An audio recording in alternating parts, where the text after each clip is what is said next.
Cook, Inconceivable podcast.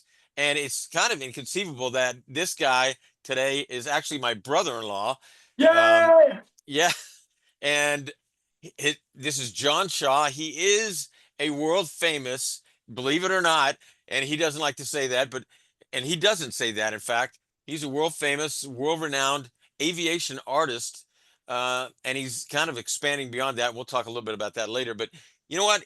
The reason that is called Inconceivable, besides the fact that it's one of the most famous lines from The Princess Bride, is that pretty much everybody I get to talk to, their story is pretty much inconceivable. And it would have been inconceivable if, we take you back 45 years, or so, 50 years when you were, well, heck, you would have been just born then because you're so young. But you know what I'm saying? If you take you back to that time, and we would have said now, hey, you're a world famous aviation artist, you would have said inconceivable or something like that. Well, either that or it would have gone into the fire swamp, one or the other. Yeah. So why don't you do this? All right. Why don't you give a little intro about yourself, maybe a little bit of personal background that you can share, and then we'll go from there. Okay. Yeah, well, I've only been doing the aviation art, I don't know. Well, it's been about going on 35 years or so, I guess. But before that, I was an illustrator. I married your sister-in-law, Kelly, Yeah. back in 1986. She was a Floridian, and I was from Nevada and California. We met working at a Christian camp up near Yosemite National Park in California called Calvin Crest. Great memories. And I knew that I wanted to do some kind of artwork for a living, something that was kind of fun, not weird paintings, where the abstract stuff, but something that had some use to it.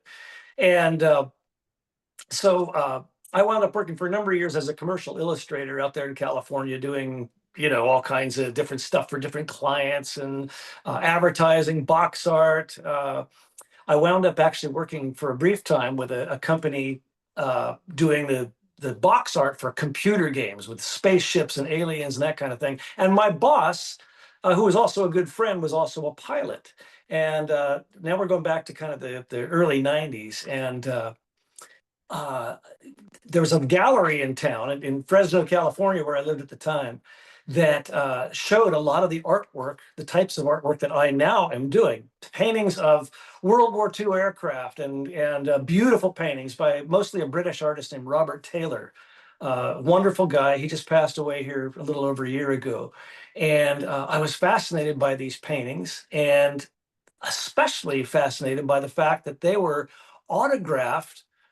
The prints, these limited edition prints, were autographed by the men depicted in the paintings, the pilots, the ground crew, some of these World War II veterans. And I thought, wow, that's really cool. That's something that I love the artwork, but the signatures make it like a historical document, something that those men that'll continue their legacy one day. And my dad had been a veteran of World War II. He didn't see combat, and he wanted to be a pilot, but the war ended before he was able to fly. But I grew up hearing stories about the airplanes and World War II and the great generation of people that it was a more decent time. And sometimes I wish I could go back in time and live in those days myself. But I had a sneaking interest, a dormant interest in World War II and airplanes, but I never really followed up on it. But seeing these things in the gallery in Fresno, I thought, boy, I'd love the chance to do that. And it was almost like this bug bit of wanting to learn more and do something maybe to honor some of these guys and meet some of them, because back in the early 90s, we still had quite a few of those fellows still alive. There were quite a few. And today, here in 2025, there's still a few left, but they're all 100 plus years old. Um, Hmm. yeah, so this was kind of a cool spiritual part of the story. I wanted to do this really badly, and I started reading everything I could about the pilots in World War II, and I wanted to do it so badly. And one day, a lady at church came up to me, a good friend named Anna Marie, who's still a great friend, and after church, she came up and she said, "Hey, John, I feel like God's given me a word for you." And I said, oh, really? Cool. Well, what is it?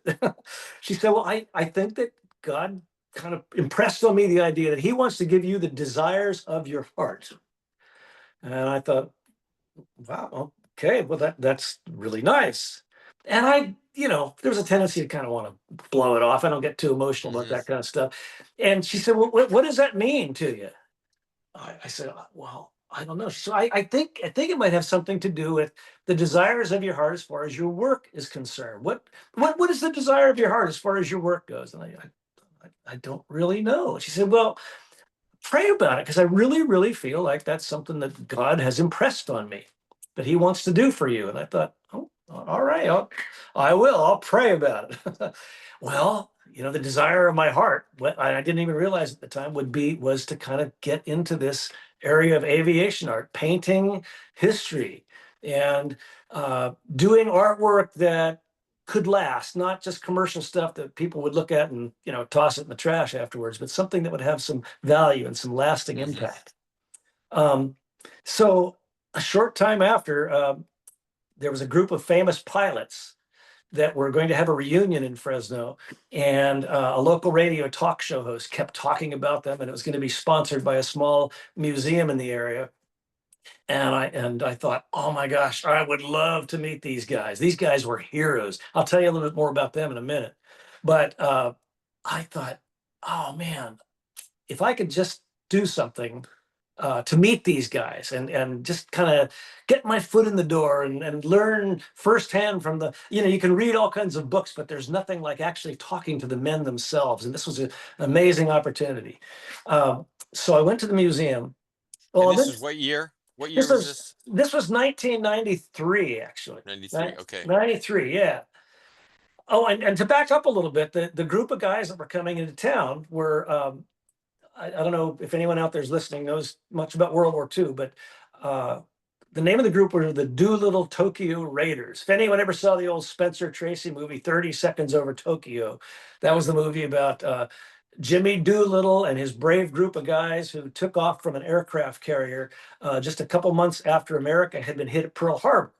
And this was the very first group of guys to take off and actually hit Japan on its homeland right after Pearl Harbor. And America at the time was really, really discouraged. And every day in the news, it was just bad news. The Japanese were kind of taking over that part of the world. The Germans were advancing throughout Europe, and it was just everyone here in America was pretty scared, and they needed a morale boost. And Jimmy Doolittle, hang on, I'm going to show you a picture of him. Bear with me a second. Here he is. Great looking guy. One of these days when I lose all my hair, I hope I look just like him. Anyway, Jimmy You need a Doolittle. little dimple in your chin there. Yeah, he's got that studly jaw. I don't think my jaw is quite as good looking as his. But Doolittle, Doolittle volunteered to lead a batch of 16 B-25 bombers off of an aircraft carrier, which had never been done before. Never been done before. And Japan believed that it could not be hit on its own homeland, and Doolittle thought it could be done. They didn't anticipate that it would do a whole lot of damage hitting those military targets with only 16 planes at the time, but it would give America the morale boost that it needed. I read all about these guys and I thought, oh my gosh, I'd love to meet these guys. Doolittle himself was still alive at the time, and I volunteered to do a painting to just to meet these guys. And I told the museum, look, if your museum wanted to make some prints of this thing, some lithograph prints, and get some of these Doolittle veterans to autograph the prints, I'll bet you could earn quite a bit of money for your museum. And so they said, yeah, let's do it. So I wound up creating a painting for these guys. I said the only thing I want out of the deal is a chance to meet these heroes. So I'm going to try to turn the phone around and show you this very first painting. So the painting I did, this is back in 1994. It's called the Hornet's Nest. The USS Hornet was the name of their aircraft carrier. And Paul, is the camera still enough? Anyway, Almost. There you go. all right. This was the painting called the Hornet's Nest. And so this was my painting of there's Jimmy Doolittle standing on the deck of the carrier. with the admiral, and you can see some of his flight crew back there. And so, So that uh, was the first. That was the first yeah, that was the first piece of major aviation painting art. that I had a chance to do. That was the first major one that I had a And chance there to you do. can see his palette right there, and brushes Yeah, and stuff. yeah, I didn't quite clean it up too well today, but that's kind of what it got all started for me. It was a chance to meet these guys, did the painting, the museum, the public came out to meet them on the weekend that they visited Fresno. And boy, I think in about 4 hours, we raised about $35,000 for that museum, which was great looking guy. One of these days when I lose all my hair, I hope I look just like him. Anyway, Jimmy You need a Doolittle. little dimple in your chin there. Yeah, yeah, he's got that studly jaw. I don't think my jaw is quite as good looking as his. But Doolittle, Doolittle volunteered to lead a batch of 16 B-25 bombers off of an aircraft carrier, which had never been done before.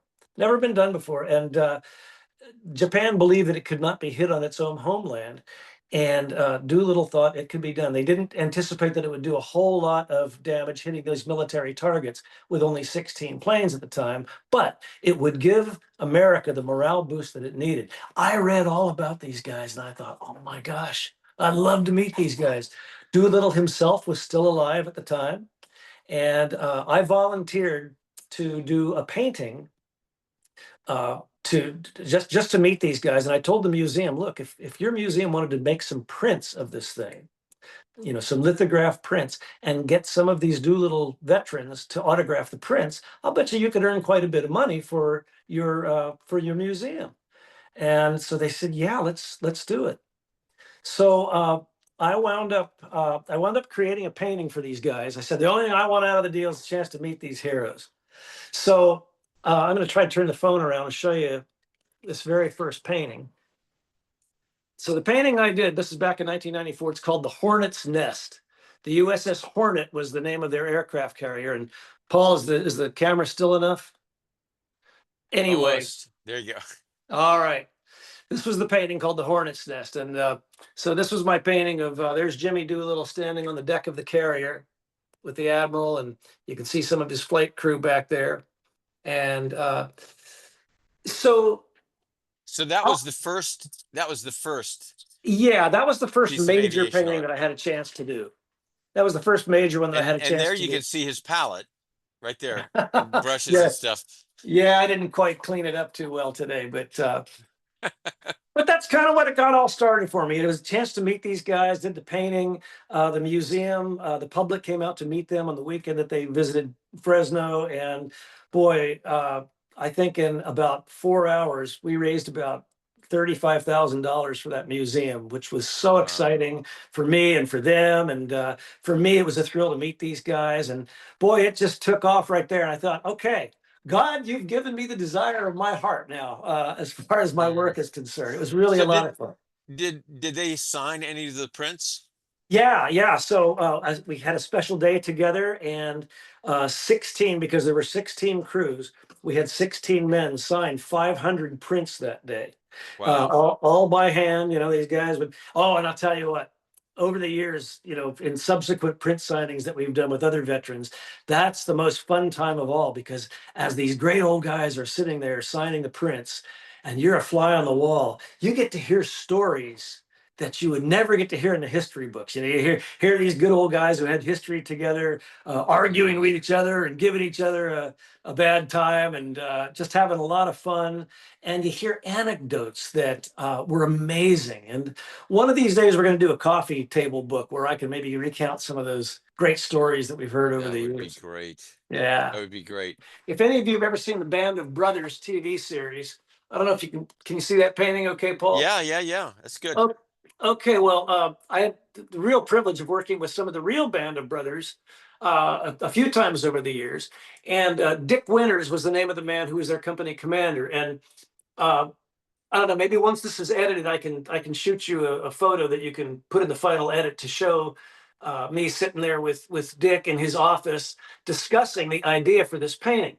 Uh, this was a scene showing Dick and some of his men preparing for for the D-Day landings in Normandy in 1944, and I had shown Dick a rough sketch of all these people in place, and this was kind of the cool thing. He, as we sat there in his office, he said, "Reach behind you and pick up what you see on the floor back there." And I reached back behind me in his office, and there's a pair of boots. And I picked up the boots, and he said, "What do you?" Oh, and it was in the boots. Hang on, I know that the phone is probably jerking around a little bit. That's right. Um, in the let's see, there we go. In one of the boots, there was a big knife, a jump knife, and the other boot had a little red piece of ribbon in it, tied around one of the bootlaces. And he said, "What do you notice that?" He said, "Those are the boots that I jumped into Normandy with." And I thought, wow, these are kind of sacred relics for for somebody who Yeah. appreciates what they did. And he said, "What do you notice that's unusual about those boots?" And I said, "Well, I noticed the knife, of course." He said, "Okay, which boot is it on?" And I said, "Oh, well, it's on the left boot." And he said, "Now look at your sketch." And I looked at my sketch, and I had the boot on his, or the knife on his right boot. He said, "Now, if you want to get this thing exactly accurate, got to put that knife on my left boot." Little things like that were so Hmm. cool to include as historic details. He said, "What else do you see?" And it was the red piece of yarn tied into one of the bootlaces. Hmm. And he said, "Do you know why that's there?" I said, "No, I have no idea." And he said, "That I tied that there to show the only time during World War II that I was actually grazed by a bullet. After all the amazing combat that Dick Winters and his men had experienced, that was the only time that he'd actually been grazed by a bullet." And he kind of tied that there as a reminder. But from that sketch, working with the veterans and getting their feedback, that's just an example of one little detail that I've been able to include in paintings over the years. There have been many other examples of that as time has gone by. I'll show you one more real quick. Let me flip the Okay. phone around here. Let's see. One of my favorite groups to work with, like I mentioned them a little earlier, with Flying Tigers. Um, this scene was one that I'd always wanted to paint. And it was a scene of one of the planes out there on the firing range having its guns calibrated. And I had seen photographs of this process being done. And I was fascinated by it. And so I called up one of my favorite people, one of my favorite veterans that we ever got to work with. It's the fella that's looking over the shoulder of the man in the cockpit. His name was Tex Hill. Anybody who knows about the Flying Tigers would recognize that name. Tex was a larger than life, real famous veteran. And I said, "Tex, I'd love to do a painting of your plane being having its guns bore sighted." That was the term, bore sighting. And I said, "I know that the pilot wouldn't sit in the cockpit while that was being done. The armor, the man responsible for loading the machine guns and getting them sighted and aimed down the firing range, he would be the one, in charge of that operation." And so I said, "Who should I put in the cockpit?" And Tex, with his good old Southern accent, "Oh yeah, put Chuck Baisden in the cockpit." And I knew Chuck. He was a Georgia man. That's the guy. That's Chuck right there in the cockpit. I hope that's not too blurry. That's And good. I called Chuck up, and he sent me a picture of himself, and so I was able to use their likenesses from old historic photos to use in the painting. That's another thing that's been really a lot of fun to use in paintings. And sometimes I will dress people up in uniforms and use them as body doubles. In fact, Paul, you'll like this one. Just a couple of years ago, I did this big painting. The original oil painting was a 6 foot wide painting of the Enola Gay. That's the plane that flew the famous mission to Hiroshima at the end of the war. And for this one, I used those are the faces of Paul Tibbets, the pilot, and also his navigator and bombardier. But I don't know if you knew this, Paul, but I had dressed up your son, Caleb, and my son, Hudson, and one of their friends as the body doubles. And I had them walk along and take a few snapshots of them to get the lighting all right. And I used the snapshots as reference. And then I replaced their heads with the actual veterans. So Hmm. that's been kind of fun part of the process. Actually, I think I've put you Yep. in a couple paintings too, haven't I? Yeah. Something that I think that's intriguing, just knowing you. it's interesting how God can take what we deem as a weakness and turn it into something incredible. Uh, I mean, for a long time, you've had a degenerative eye disease, right? Um, Don't remind me. uh, but if if anyone ever sees your artwork, and you can always come over to my house because we've got some hanging on our walls, but if they've ever seen your artwork, the the attention to detail and just how real it looks. Sometimes you wonder, is that a photograph? And so to get to the place where that can take place, with this struggle you have. I mean, and we've talked about this a little bit, but it's like the Apostle Paul being able to do what he did, and he was going blind. Was Most he going? likely, Yeah, I guess he was going blind, wasn't he? that's most likely. But scholars think when he was talking about, look at the large, I'm writing in my own Yeah. handwriting. Look how Look at the large the big letters letters I'm are. reading. Yeah. And he prayed for the thorn to be removed, and I know that you've asked for the same thing. We both have seen people healed. We've seen people pretty much raised from the dead, and yet, we ask these things, but God, through the midst of your suffering and through the midst of the hardship, I think has done some of the most extraordinary artwork you've ever done. And Well, and yeah. can you share some of that? Because I know everybody is out there. They have some thorn, something, whether it's psychological, whether it's physical, whether it's historical, that they carry with them. Right. And I'd love for you to share kind of how you've come to the place where you've been able to see God, use that, and how it would benefit. Yeah. Well, I mean, it's a good point. I mean, everybody's got something that is a weakness or something that can be debilitating, whether it's physical or mental or spiritual or something. And I think that the eye problem that I have, I mean, it's not as bad as you may have made it sound, although it is pretty frustrating. It's basically both my corneas have a weird condition called keratoconus, where the only thing that can correct the vision are hard contact glasses. Soft lenses, they won't do it because of the distortion. And to me, I mean, gosh, without hard contacts, and I'm blind as a bat. I mean, like Mr. Magoo, kind of, wandering around like that.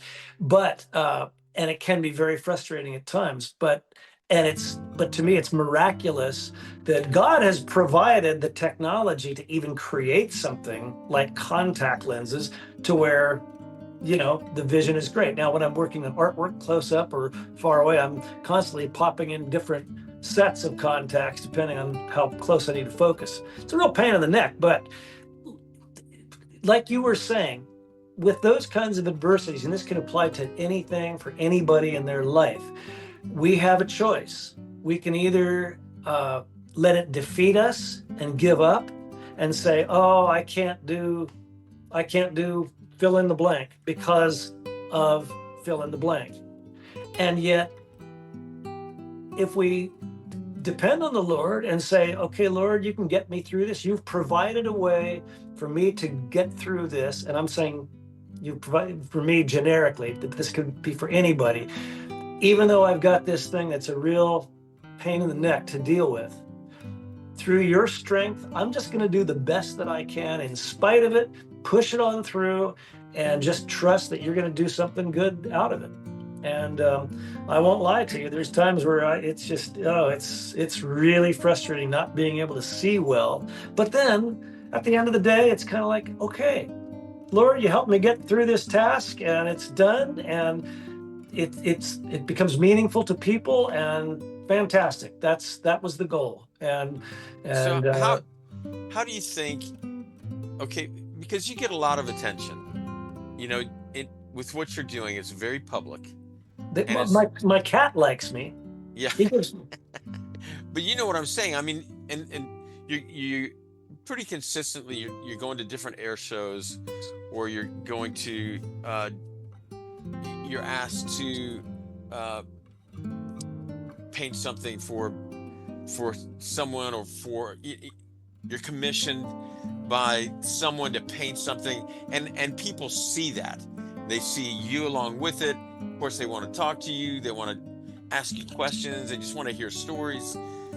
And it gives a lot of opportunity, truthfully, in this world, to really be full of yourself. And I would say this, John, I think you're incredibly humble. You know, yeah, you're self-deprecating, but when somebody sees your artwork and sees all that goes into it, it's not just you getting up there and drawing something from your imagination, although your imagination is a part of it. You're you're you're digging in to what makes these absolutely unique. Um, you're digging in, and it tells a story that has some significance in people's lives. And for you to be where you are, and to have all the accolades. You know, you've got paintings hanging. um is there one or two presidents that have a painting of yours? I'm trying to remember. uh Yeah, yeah. I've had the chance to do paintings for both Presidents Bush, which was kind of interesting. and maybe we'll share some of that, but I mean, that can be pretty heady stuff, that you got presidents that you're doing paintings for. And yet, I would say this: you really are humble, and truly humble. I mean, yeah, you'll say self-deprecating stuff, but I mean, you're truly humble. You'd say, you would look at your artwork and you'd still see the flaws in it, and I could have done this better. um, but even more than that, you realize that this is something that's been given to you, and you're stewarding it. You're trying to bring, as it's saying in The Chosen, your loaves and fish, and let God do the rest. And your loaves and fish are pretty incredible. But God takes that, and in spite of your eyesight, and in spite of your own shortcomings beyond that, you know, he's done some amazing things. And I would say this: I think that God's given you that thorn because it continues to help you be and grow in humility. And I love that. I love that about you, and I love that. Um, you still, even though it's been a pain, even though it's been stuff that you've had to wrestle with, it's been something that's been a benefit, because I think it comes through in your artwork. Even the humility comes through in your artwork. Oh, well, that's nice for you to say. Boy, I'll tell you, it's hard to hear compliments like that because, only we know the bad stuff that's within us. But I'll tell you, the most rewarding part for me at times over the years has been to see, and I'm always amazed by this, is sometimes the meaning that some of these paintings have for some people. I mean, for me, it was just exciting to do the painting. I mean, there's a cool scene, it could be an action scene or even a ground scene. And for me, it's just fun to paint. But then there's somebody out there, a relative who, was a relative of one of the people in my pictures that I had no idea. And I'll get a phone call or I'll meet them and they're just so moved by it. And that blows me away. And I see God's hand in that because I had no idea who these people were. But, just for example, last week I sent a print to a lady whose husband was he was, I think, the nephew of a real famous Marine Corps pilot who fought at Wake Island. He got the Medal of Honor. He died on the beaches fighting Oh, the wow. Japanese. And in my painting, that uncle is right there in the cockpit about to fly his last mission. And I had no idea these wonderful, nice people even existed until a week or two ago. And she was so excited to find this print and have it sent. And it just meant the whole world to her husband and their family. And I love hearing that kind of thing and getting letters or phone calls, uh, those of that nature.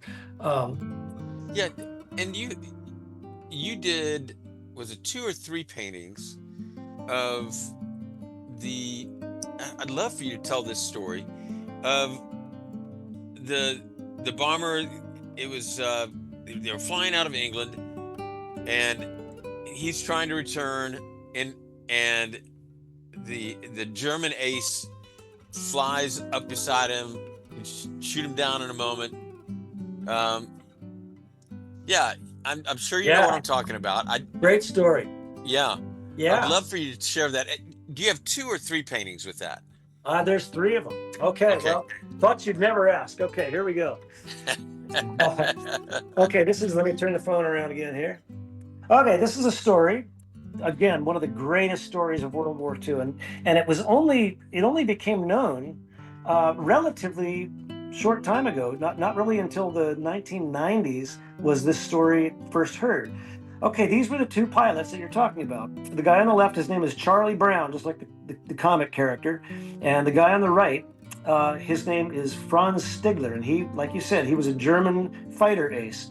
Um, in 1943, America was at the height of the air war. It was the most dangerous time of all because we were losing bombers every single day. The British were bombing Germany at night, and America was flying over during the daytime, which the British considered a suicide mission because they thought, oh boy, you don't have fighter escort, and you're just sitting ducks. All the Germans have to do, they don't have to conserve fuel. They can just go up and meet you in the air and blow you out of the sky. So we were losing guys right and left in 1943. So in the winter of 1943, Charlie had a brand new crew in a B-17 called Ye Old Pub. That was the name that they painted on the nose of the plane. And it was his very first mission. It was a couple days before Christmas, 1943. And they flew over and they bombed a ball bearing factory in Bremen, Germany. And they turned around to go home. And they were approaching the north coast of Germany to fly back across the North Sea to England. And all of a sudden, their plane was attacked by fighters and anti-aircraft fire, and it was just a nightmare. Just gigantic holes were blown in the plane. Big sections of the tail were completely blown off. The tail gunner was practically decapitated by enemy fire. It was terrible. One guy almost lost his leg, and the gunners were doing all they could to put tourniquets on it. And Charlie Brown himself was injured in the arm and was losing control of the plane. One of the engines was running wild. One of them, the prop just stopped turning and just would feather in the wind. And with everything in Charlie, he was trying to keep control of the plane. And then the plane went into a death dive. It started falling straight down, and Charlie actually blacked out for a few moments. And the plane was just plummeting earthward. There were 10 people aboard the B-17. One was dead, one was severely injured. And this plane is just flying straight at the ground. Charlie came to, and he was able to pull the plane out with all his might. He pulled the plane out of its dive. And as it turned out, the place where he pulled it out of was right over a German base. There's Charlie's plane right there. This was the first of the three paintings that you're talking about, Paul. So he's pulling out right over this German base. And in my painting right here, there's Franz Stigler. And his crew chief is holding up three fingers there, indicating, hey, this will be the third one that you've gotten. I think it was like within a month or something like that. You're going to be highly decorated by the Fuhrer if you can knock down a third one right now. This guy's easy prey. Easy prey. Just go up and get him, Franz. And Franz was thinking, yeah, wow, that's amazing. This is an incredible opportunity. So that's what he did. He hopped in his plane. He took off, and here's the next painting. Let's see. As he approached this big bomber, there's a Ye Old Pub. As Franz approached the bomber, I'll scan across the painting. Hopefully, can you see that okay? Mm-hmm. Okay. I did this painting, and the damage that I'm showing on this B-17 was based on, there were no photographs in existence of this plane Ye Old Pub, but a crew chief was amazed at how damaged this thing was, and he had done a watercolor picture of it years after this thing, and that's the only thing I had to go on to show the amount of damage on Charlie's plane. But in this painting, I showed at the moment where Franz Stigler, he approached the bomber from the rear at first, and he was marveling at how this thing could even stay in the air. It was so torn up. And he held his fire, and then he pulled up right alongside the plane, kind of like a car in the next lane as you're driving down the freeway. And in the painting, you can see him. He's looking over at Charlie, and Charlie's looking over at him. And Charlie Brown just thought, oh my gosh, we are finished. What is this German doing flying right alongside of us? He's just getting a good look at us, and I'm sure he's just going to shoot us down any minute. But he didn't. Something inside Franz Stigler, who was a good man, he actually wanted to be a priest before he became a pilot in World War II. But Franz, as he saw this helpless crew, he thought, I can't shoot these guys down. That would be like shooting a guy in a parachute. It's just not the right thing to do. And he said, these guys are fighting for their country just like I am. So there's something in me. I want to see them make it home. He said, although they're never going to make it home across the North Sea. That plane is never going to make it. So he's tried to gesture to Charlie to follow him back to Germany, where at least they could be prisoners of war and have a chance to live. But Charlie had none of it. He shook his head. I'm not going anywhere. I'm going to do it. And Franz thought, okay, well, you're probably never going to make it across the North Sea, but at least I'll give you a chance. And he purposed in his heart, I'm gonna escort this American plane as far as the coastline, and I'm gonna just wish them well and just hope they make it. But I doubt they will, because they've got hundreds of miles to go over the freezing North Sea before they can make it back to England. So they flew along, and then this was the third painting. This wound up being a pretty well-known painting out there in the aviation art world. But this painting is the moment where Franz has escorted Charlie and his plane to the coast of the North Sea. And if you look real closely, there's Charlie and his co-pilot, and they're thinking, what in the heck is this German doing? He's escorted us all the way. And Franz, here he is in his ME-109, he salutes the American pilot. He actually salutes them, and he waggles his wings, and he lets them go free. And the incredulous American crew is thinking, why in the world did this German spare our life? We can't believe it. So they made it back to England. They barely made it back. It was kind of an emergency landing, but they did make it back. And I don't know if I've got another picture of Charlie here, but I thought I did. Oh, it's somewhere, but anyway. I think people can see that the attention to detail and just how this brings that story to life. Well, that's not the end of the story, Paul. The best part's coming. The best part's coming, because what happened was, after they made it back to England, they were very excited to tell their crewmen, their fellow crewmen, their story, but their commanding officer said, no, you are not allowed to tell that story, because we need our air crews to believe that the Germans are nothing but evil, and there's no such thing as a compassionate German. So you are forbidden to tell that story. It's classified information. And of course, Franz Stigler, he could not tell what he had done, because sparing the enemy would have gotten him executed. Well, here's the best part of the story. 50 years go by, and of course, Franz Stigler survived the war. He moved up to Canada, and Charlie lived here in the States and became a businessman. And all these years went by, and Charlie and his fellow crewmen had families and grandchildren, and all the time they were wondering, who was that German that spared our life all those years ago? And Charlie started writing letters of inquiry to German publications in the late 80s, early 90s.